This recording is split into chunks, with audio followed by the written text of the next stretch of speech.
up, everybody? Today we are joined here by Scuba Skeen. Scuba is a cage fighter with an 11-4 record. He has a fight coming up for the MFL 185 title on Friday, September 30th. Scuba, thank you so much for coming on, man. Thanks for having me, dude. I appreciate it, for real. So I know, like, children fight and they roughhouse, but when you were growing up, did you get into a lot of fights, whether it was with like your siblings or other kids? Every now and then, probably my worst time would be my 8th grade year. I was in Spring Garden. I grew up in Rushville and DeKalb area, and my parents decided to move. 8th grade was probably my most troublesome time. I was probably in a fight like every 1 or 2 months. Mm-hmm. And there was actually some of those people that I fought now are actually some of my best friends and everything. But that's kind of what led me into trying to get into MMA and everything. And then, of course, my brother Dalton. Yeah.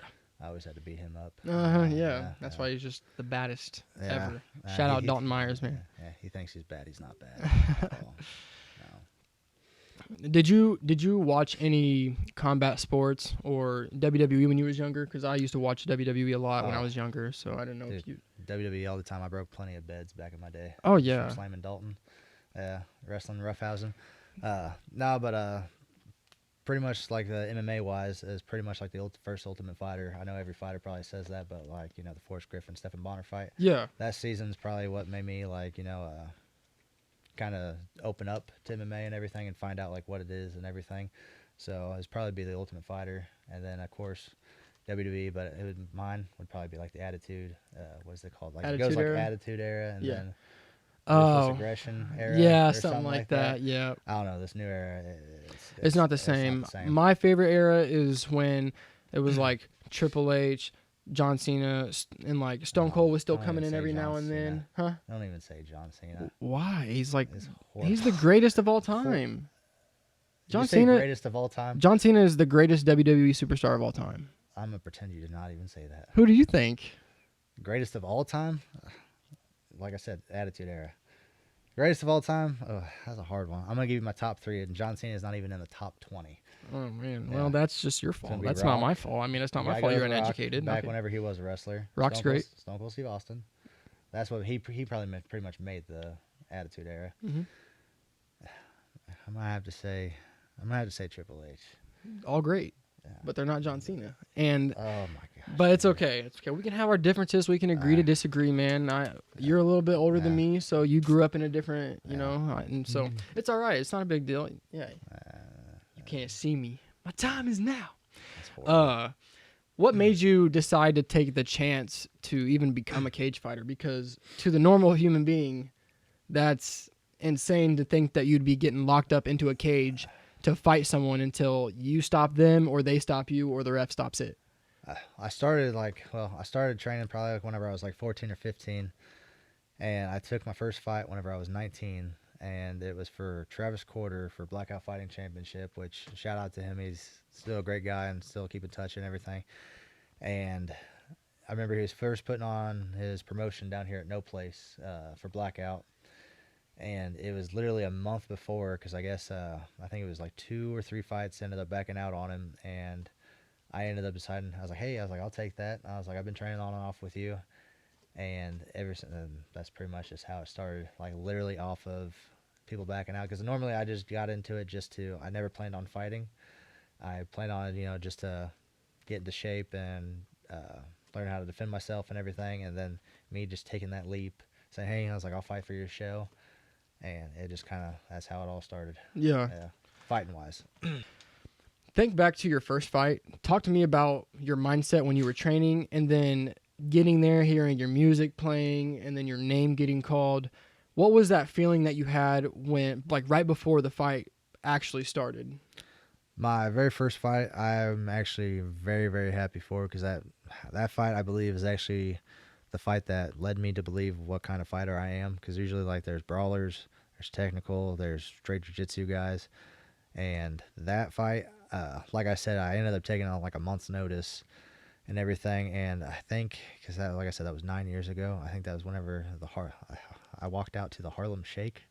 Yeah, so I think that's whenever, like the Vine was like kind of going crazy. And I ended up dude, I did that too. I was dancing and everything. Dude, I didn't know exactly what to do. I was like, that was another thing. I was the very first fight, so I had no idea how to walk because I had never been to a show even before that. Or I've been to shows. It's just I never seen anybody that they were all just walking out, and I wanted to be a little different. Right. So I ended up doing that. The next thing I know, like I said, it was a month of training and everything. So pretty much, I didn't have like my whole family there. I basically had my Aunt Kathy Joe and my cousin and everything. So just hearing them say my name, and then like the people that I don't knew say my name, automatically butterflies in my stomach, getting nervous, and as soon as I stepped into the cage, I'm like, holy crap! I was like, it's happening, because I was 19 at the time. I was like, this is happening. And he ended up coming out to some like heavy metal song, looking intimidating. I'm like, oh my gosh, I'm gonna get punched in the face. Mm-hmm. I was like, this is real. And that fight ended up happening, and ended up winning fight of the night. I got fighter of the night, and I ended up winning. But that was, I don't know, it automatically is like, basically it's been my first love. Like, I was like, I love this. Yeah, like you probably loved the yeah. thrill, hearing the crowd chant your name, and like Yes. just different things. And then I'm pretty sure after that fight, you said that people were buying you beers because of all the heart that you showed, Yes, and even with your broken actually, hand. like I said, we just watched my fight and everything. I don't know. I was losing the fight, definitely. So if that fight would have went to decision, no doubt about it, I would have lost. Like you said, you seen my face. Mm-hmm. The eye was all swollen my shut. eye was all swollen shut, and I ended up catching him in a triangle choke, and he ended up tapping, and people just seeing like my no will to quit, and they were also, like you've seen, the ref was wanting to stop it, or the doctor was wanting to stop it, and I wanted to keep going. You got through it. I still get goosebumps as soon as I see that part. Yeah. So then once you get into the ring, like, so the bell rings, and the fight's on. What was the feeling you had when it first started? Was it like the adrenaline rush that you had, or was it? Were you just calm and cool, or still to this day? As soon as the bell rings, I don't get nervous. People always usually sit there and say, something's bad if you don't get nervous. I'm relaxed. I don't know what it is, but if I'm nervous, then I know something's wrong. Because ever since then, I'm chill, and I just know that I'm about to be in a fight, and it helps me think. That has to be a great feeling and a great ability to have, to not be so nervous to where you're going to overthink. You're going to maybe put yourself in a worse position if you're calm, cool, and collected. I wonder who in the UFC fights like that. I wonder if like Justin Gaethje is like that, because I don't remember if he said if he was nervous before. I know Cowboy said he gets nervous and pukes before every fight and stuff. Yeah, if I started doing that, I would know something was wrong, and I don't know, I'd probably just, my nerves would get up. I would probably just make things a lot worse. I'd probably make a mistake, and that's why I come out to some of the music that I come out to, because it just gets you like feeling, oh, this is just a fight. Me personally, I usually listen to like heavy metal music. Most people would think that I would come out to that. No, Britney Spears. I'll come out to NSYNC, dude. It wasn't my last fight. The last Bethany card, I actually, what was it? I was going to come out. You ever seen The Night of the Roxbury? Mm-mm. Never seen it. Youngin'. Night of the Roxbury is What Is Love? Like where they do What is love? That Baby, song, don't right? hurt me. Yeah, don't call me youngin'. I know my stuff. No, I'm just playing. I was going to walk out to that, and some guy was handing out $20 if somebody come out to Hit Me Baby One More Time by Britney Spears, and I automatically took it. I was like, okay, put me down. He's like, well, really? You're going to walk out to that? I'm like, that was the easiest $20 I've ever made in my life. I was like, you might as well just hand me another $20. I was like, I'll come out to anything. And lo and behold, I came out to it. I was even shaking my head, singing the music. It just, any type of music. Collected. I can't come out to, my very first loss was something that, it was to an arm bar, but I came out to this rock song that I loved, that pumped me up, and I ended up losing. Ever since then, I don't come out to. So it's a superstition. That's my only superstition. I have to come out to something that like just calms me down and kind of goofy. Yeah, that's okay. Like I like that. That's like a unique part of your fighting too. Yeah, it's almost like a unique part of like your show. When people go there, they know they're gonna get a little funny song from you. You know, oh, he comes. This is the guy that comes out to this and this. He came out with "Hit Me Baby One More Time." Bethany, that's pretty much what I'm known for. That's funny. With the walkouts, at least. So it gets easier mentally for you the more you fight. Oh yeah, here like recently, like I don't know, since I know everybody and a lot of people, especially around like this area, know me and everything. Like the nerves aren't there. Like I'm excited. Like as I was telling you even earlier, I just wish it was here. Yeah, I wish it was here. I'm ready, and I'm not nervous like at all. I'm excited. I'm excited for it, man. I'm excited. I've What seen. else I'm excited I've for? seen what? Cookies. Oh yeah, Dude, you've had those cookies on your mind for like yeah, what month or cookies. month or two. Dude, after I weigh in at 185, it'll be 51 pounds exactly since That's I first found awesome. out about this. That's fight. awesome. When I was at 220, starting I think 2020 January. I was at 220, and right now I'm at 180. But I got down to 170 last year, so I lost 50 pounds. Yeah, it was tough, man. But I ended up gaining some weight back. But now that's losing hard it, work. Yeah, it really is. It's crazy. Do you have anybody in mixed martial arts that inspires you, or do you have anyone that you think that you have a similar fighting style as? I'll answer that in 2 questions. Okay. You're probably, I don't know if you're gonna hate him or not, but the only reason why the person like inspires me wise is back like whenever Conor McGregor first started, because no matter if you liked or hated him, you want to watch him. Yeah. If you hate him, you want to watch him just to see if he gets knocked out and lose. And if you like him, you just want to watch him just because one, he always predicted his fights and just something. No matter what, you want to watch him, and I like that because, like I said, I feed off the crowd, and I'm kind of like an entertaining fighter. I'll feed off the crowd, and I'll play with the crowd and stuff. That's one of the reasons why that. And plus, also, his very first fight, it's kind of like how Paddy Pimblett is now. He just makes you, whether you hate him or like him, you want to watch him. Is this man gonna teabag him? And then he does. He does. You know. Yeah. So no matter what, that's probably one that kind of inspired me. And then I'm trying to think of another person that inspires me, like fighting wise. Yeah. First person that popped in my head is probably like Tai Tuivasa, just because he's a banger, kind of like the band, the heavyweight bangers, like Derek Lewis. You know that Tai Tuivasa. Yeah, Tai Tuivasa. Just because that's kind of like my style. I'm a stand-up guy. I love throwing punches. I just love the stand and bang and the gritty. And then let's see here, kind of the fighter that reminded me, kind of like you even said whenever we were watching, I have a lot of heart.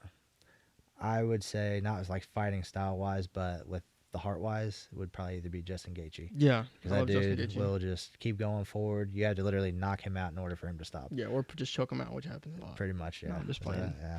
I like Justin Gaethje a lot too, and I can definitely see like a similarity between with the heart, especially if people watch fight. Yeah, if people watch that first fight, they can see how much you actually wanted to fight, and especially whenever the ref was wanting to stop it. You see my eye was like completely. Yep. Yeah, I can shut. definitely see that. I don't. Yeah, and I like that Conor McGregor answer too, because people look at Conor now, and they're like, oh well, he's got all this money and he's doing all this gloating, and he's out with all this women and like different things that he's doing now. He's arrogant, whatever. But back then, Conor McGregor was a train. That's why I was saying like he was a hype train, and he was really good. Like now he's become almost underrated. Oh yeah. Because people just put him away now, but back then he was a different animal. Yeah. Like when he knocked out he's Jose. the first ever to hold 2 titles. Yep. So I mean, when he knocked out Jose Aldo in 13 seconds, everybody thought that was. I was actually nervous for that fight. Yeah. But did you want Conor to win? Oh yeah. Yeah, like I said. Oh, so you got Conor's stance on that. Yeah. We'll have to get a. I think that was I got that right after, he ended up knocking Jose Aldo out. Really? Yeah. That's awesome. That's awesome, man. So now we're at the title fight. Talk about who your opponent is and what we can expect from this fight. His name is Richard Mode. I believe he's like 33 and like 27, and he's been around for a while. I'm his last amateur fight before he goes pro in the next Bethany card in December. We're cool and everything. Like I've been wanting to fight him for a while just because it's a good test for me. And everything, and also that's been my main goal for a while now. Is I've been wanting a title. All 3 of my losses have mainly been title contention fights. So I've been pretty much close right there. And then, like I said, 10 years it's finally happening, and it's against him. So I'm like perfectly okay with that. This is actually one of the hardest I've worked for and trained and everything. And this is actually my first time being actually officially at 185.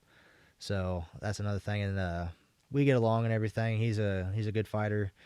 I don't know. We had a little meme war, but I will tell you this, Richard, your memes suck. Like even if you win this fight, I definitely won the meme battle. Horrible, dude. It's pretty bad. Yeah, it's bad. Are they corny, or is it doesn't make sense? Like they're just plain. Like plain me, Janes. Like me, I don't know. I even have a couple I can even show you. Like, I can put them into the video oh, too. okay, I'll send Yeah. them to you Yeah. then. But nah, just they're plain Jane. At least mine were funny. I think I looked at some of yours, and I think you had like 2 likes. One of them was me. So I mean, Ooh. yeah, that's not good, Richard. Was the other one him? Pretty much. I Nah, think so. I'm I don't just know. playing. I'm just playing. I love you, Richard. I'm still your #1 fan. Okay, but no, he's a good guy and everything. We get along. But I think one of his predictions for me was that he was going to beat me by a unanimous decision and basically show me off, like basically manhandle me, as pretty much what I think I remember what he was saying in one of his interviews. I don't know. I'm wishing the best luck because I'm not going to give up on that one. I'm coming. So Do you have any prediction for that fight, or do you just want to let the fight speak for itself? I'll let it speak for himself. I just know Yeah. that it's going to be a good show, a good fight. That's for sure. How much have you personally progressed your skill in mixed martial arts from when you first started training back in the day up to this point to your title fight? Here actually recently, like my last, like it's kind of weird, but let's see here. In my first couple of fights or whatever, I honestly did not train as much as I should have. I think I probably could have done a little bit better, but like my last, I'd say my last 3 or 4, I've taken it very, very seriously, and this fight is definitely one that I'm taking very seriously. I have a bunch of people coming down. It's in Boonville. It's an hour and a half away. I have a lot of people coming to support me, a lot of people buying shirts, and it's something I want to prove to myself before I'm actually done in MMA. I want to be a champion, and I never thought I would actually be 185. I've always fought 205. The lowest I ever got was a catch weight at 195. And, step on the scale, being 185, that's one of the goals. I have 3 things I want to prove. 1, I can make the weight. 2, I can beat Richard Mode. And then 3, being champion. So come next Thursday, when I weigh in at 185, I want to smash that goal. And then the very next day, fight night, I plan on smashing the other 2 goals. And then after that, you plan on smashing that cookie too.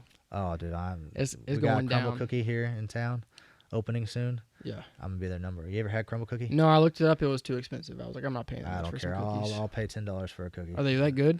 They're amazing. Really? Well, I've been. What makes them different? They're They it's hard just to explain. softer or something? Like, I mean, I don't know. You gotta understand. I'm a previous 250-pound fat man. Like, Hey, man, it's still my DNA. I'm a previous fat man too. I'm Yeah. still trying to work my way down. I'll know. smash on anything really, but I don't know. It's kind of getting bad now. Where actually I'm full. I'm not hungry. I got that occasional sweet tooth every now and then, but I'll skip by the food channel. And Rachel Ray, that's Yeah. a good woman right there. Making a triple chocolate fudge. oh yeah. I should have got it. I didn't even know they made such a cake. I should have got an email on that. Like fat man, previous fat man should have got an email on that one. So it's good stuff. So since you're a fighter, I'm sure you've had a lot of injuries and stuff happen. So Oh, man. if you've had any injuries, what are the worst ones that you've had? Probably my worst one would be the one where I had to have surgery on my hand. That was for my first fight. Mm-hmm. I didn't properly know how to throw a good hammer fist. Normally you want to hit like right there. Mhm. I was. So your hand was basically bending every time you was doing it or something? And it was pretty much a boxer's fracture, but I ended up having to have surgery on it, and I got a crooked pinky now. Yeah, Oh, wow. I got a crooked pinky now because of it. But let's see here. I've rolled my ankle twice. I didn't break my foot, but I'll have to show you a picture. It was pretty much against James Shield. They call him Meathead. He's a good buddy of mine. He's going to be at the fights. I ended up throwing a leg kick, and I believe it hit his knee. And automatically, I believe there was some ligament damage because it just automatically just swelled up. I don't know if it was a small little fracture. I could not put any pressure on it. That was my first loss in kickboxing, but I ended up taking him to decision. We were cool enough. I ended up actually getting him in a clinch, and I thought it was broken at the time. I was like, my foot's broken. I was like, you're gonna have to come to me. Mid-fight. Like, okay. It was like the beginning of the first round. Wow. Because I ended up throwing it, so I went 3 rounds doing that. So that's another thing with the heart. I was not gonna have. You just don't give up. Yeah, I didn't want it to be a TKO stoppage or a doctor stoppage or nothing. But we were good buddies. That was that one, and then I'm pretty sure I broke my nose in my first one. Yeah. And then, like I said, my eye has been closed shut. That's a lot. Yeah, I was about to say I had my mouth open, cut up a bunch of times, but knock on wood, no cuts or staples. Pretty much just broken bones. Yeah, Bone wise. knocking on wood for that one. Do you have anything you want to say to anybody who's watching this podcast, whether it's family, friends, supporters, haters, Richard, anybody? I want to thank everybody for getting the tickets and getting the support for the shirts and everything. If you still want tickets, I still got them. I still got some. I got table and general admission. General admission's 30. I think table's 40. If not, you can message the promoter, Robert Hewlett, or MidwestFightLeague.com. I've been working hard. It's been taking time away from my family and everything, so I want to thank especially my daughter over here and everything. But I promise that it'll be worth it because I will be coming home with that belt. And for Richard, I hope you're ready because I'm ready. Man, I just got goosebumps from that. Scuba, thank you so much for coming on this podcast today, man. Best of luck in your next fight. Thank you. Friday, September 30th, Boonville, Missouri. Hit Michael up if you want more details and tickets. Let's bring that belt home, and hope you get home healthy well too, bro. Thank you, man. Yep, thank you. No problem, man. Thank you guys for tuning in to Tanner Talks. I appreciate all the support. Make sure you like, subscribe, and everything, and I'll see you guys on the next video.